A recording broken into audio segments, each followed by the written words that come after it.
Muhammad ibn Jarir Abu Ja'far al-Tabari. C'est l'un des grands savants de l'islam. Il est né, ou bien il est mort environ l'année 310. Il est né environ l'année 310. L'imam Abu Ja'far al-Tabari. Si on veut résumer son importance, on se dirige à la parole de l'imam Ibn Khuzayma, celui qui est l'authentique. Lorsque Ibn Khuzayma a croisé Abu Ahmad al-Razi, il lui a dit: qu'est-ce que tu as appris de Muhammad ibn Jarir al-Tabari? Et là, Abu Ahmad al-Razi lui a dit: malheureusement, il était encerclé par certaines personnes, plus tard je donne leur nom, et il est mort dans cet état. Il lui a dit, Muhammad, ou bien Ibn Khuzayma lui a dit: si j'étais à ta place, je préfère apprendre uniquement auprès de Ibn Jarir al-Tabari au lieu d'aller voir tous les savants de l'islam. C'est-à-dire Ibn Jarir al-Tabari en lui-même, c'était le savant de l'islam. Et l'imam Ibn Khuzayma disait: il ne se trouve pas sous le ciel quelqu'un qui a aussi les compétences que celles de l'imam Muhammad ibn Jarir al-Tabari. Et aussi, lorsque on voit dans les chroniques et l'histoire, l'imam ibn Jarir al-Tabari, c'est la référence de la majorité des historiens. Par exemple, Ibn Kathir, dans son livre Al-Bidaya wa Nihaya, qu'est-ce qu'il a fait? Il a juste enlevé les chaînes de transmission, un peu enlevé certaines versions, pas plus que ça, qui se trouvent déjà dans le livre de Tabari. L'imam Ibn al-Athir, dans son livre Al-Kamil, c'est la même manière. Al-Kamil, c'est le résumé de Tariq al-Imam al-Tabari. C'est-à-dire l'imam al-Tabari, c'est l'une des références de l'islam. Et Tabari, lorsqu'il parle de son ouvrage Tariq, il a dit, j'ai dit dans son introduction, il a dit, j'ai dit à des savants, c'est qui peut prendre la responsabilité d'écrire l'histoire de Adam alayhi salam jusqu'aujourd'hui. Ils lui ont dit: mais c'est qui peut être capable de faire toute cette histoire? فَقَالَ لَقَدْ ضَاعَتْ الْهِمَمْ. Nous avons perdu al-himam, les volontés. Et là, il a commencé d'écrire, il a fini, il a écrit en 3000 pages, ou bien en 3000 feuilles, comme il dit dans son introduction. Donc l'imam Ibn Jarir al-Tabari, ce grand savant de l'islam, malheureusement, il a été assassiné. Il est mort, mais en vérité, il a été assassiné par les musulmans. Pas par tous les musulmans, mais juste par les musulmans, ça fait mal au cœur. L'imam Muhammad ibn Jarir al-Tabari est mort, il est mort chez lui, dans la maison, enfermé, encerclé par des musulmans.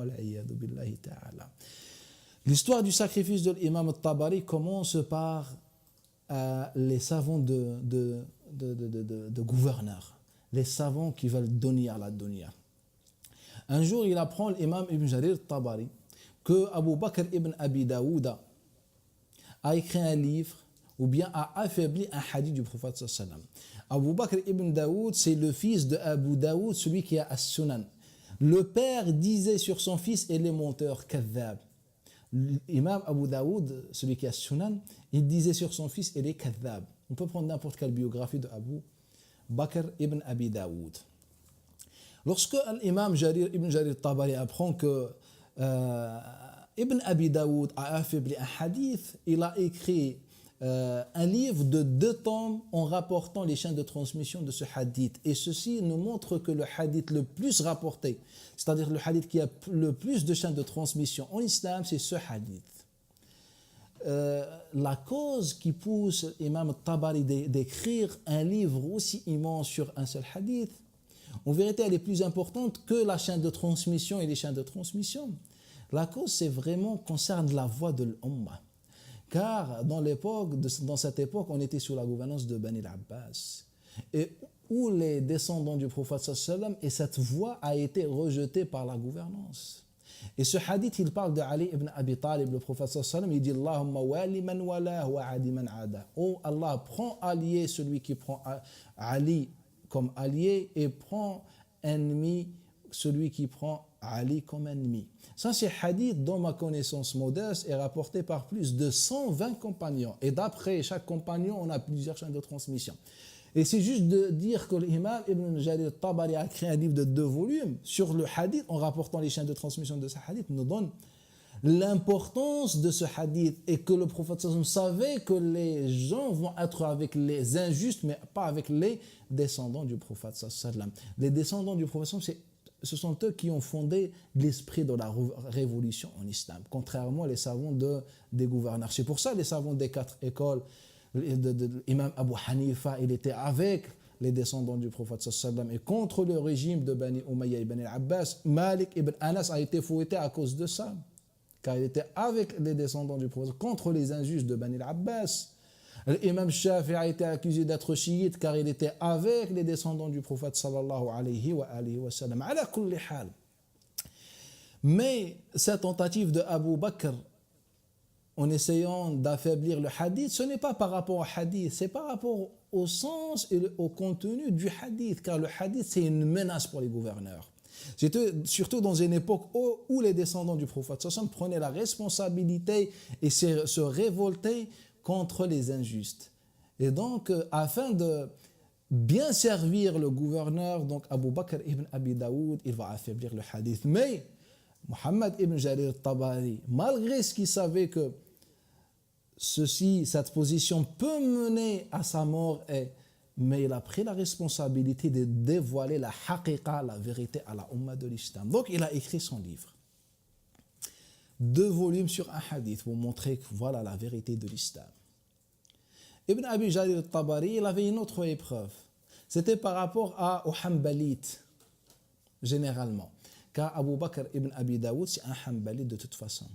Certains Hanbalites, c'est-à-dire les fanatiques de l'Hanbaliya, sinon dans l'école Hanbalite, il y a des grands savants de l'islam, comme l'imam Ibn al-Jawzi par exemple, comme Ibn Qudam al-Maqdisi par exemple, comme Abu Bakr al-Khallal, comme al-Athram, comme les autres. Mais certains Hanbalites fanatiques, ils avaient fait subir des épreuves à l'imam Muhammad ibn Jarir al-Tabari qui ont causé la mort de Muhammad ibn Jarir al-Tabari.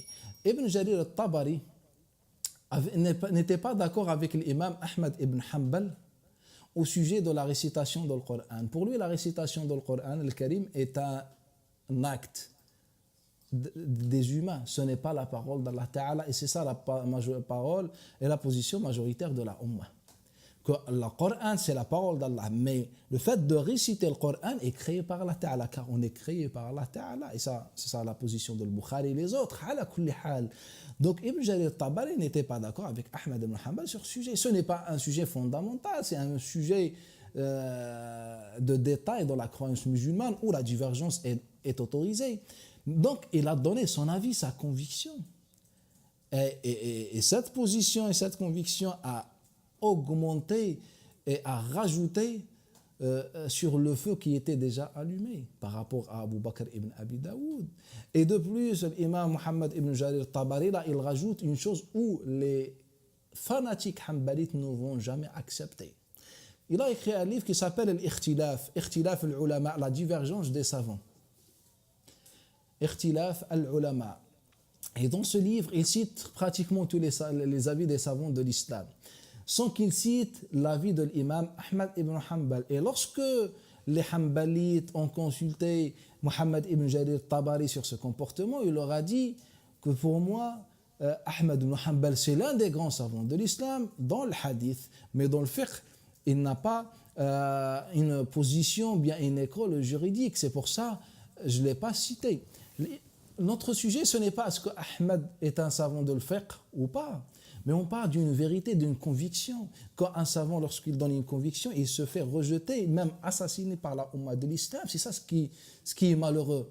Donc il leur a dit, pour moi, il est un savant de hadith, pas plus. Et Imam Muhammad ibn Jarir al-Tabari, il est dans la bonne position pour qu'il donne un avis. Muhammad ibn Jarir al-Tabari, ce n'est pas n'importe qui. Muhammad ibn Jarir al-Tabari, c'est l'un des grands savants de l'islam et son école, elle est reconnue par son divergence. Il avait une école. Muhammad ibn Jarir al-Tabari, une école juridique, il avait une indépendance. Il ne suivait pas les écoles car lui, en lui-même, il était mujtahid mutlaq. Il donne un avis, Muhammad ibn Jarir al-Tabari. Et là, on l'a assassiné à cause de ça. Cet exemple nous donne une réalité amère, malheureusement. Lorsque on ne se réfère pas aux savants, on se réfère au nafs, on se réfère au fanatisme, on se réfère à la dunya, car c'est la dunya et le fanatisme qui ont mené à la mort de l'imam Muhammad ibn Jarir al-Tabari radiyallahu ta'ala anhu wa ardah. Je pense que c'est une leçon à retenir, surtout dans ce contexte de la division où les savants ne sont pas considérés par beaucoup des musulmans, malheureusement. On est dans une époque où on suivait les savants, les paroles, les vérités des savants, mais dans cette époque où la passion et l'envie et les idées personnelles et le fanatisme passent avant la vérité des savants. أقول هذا الكلام وأستغفر الله لي ولكم فاستغفروه إنه هو الغفور الرحيم.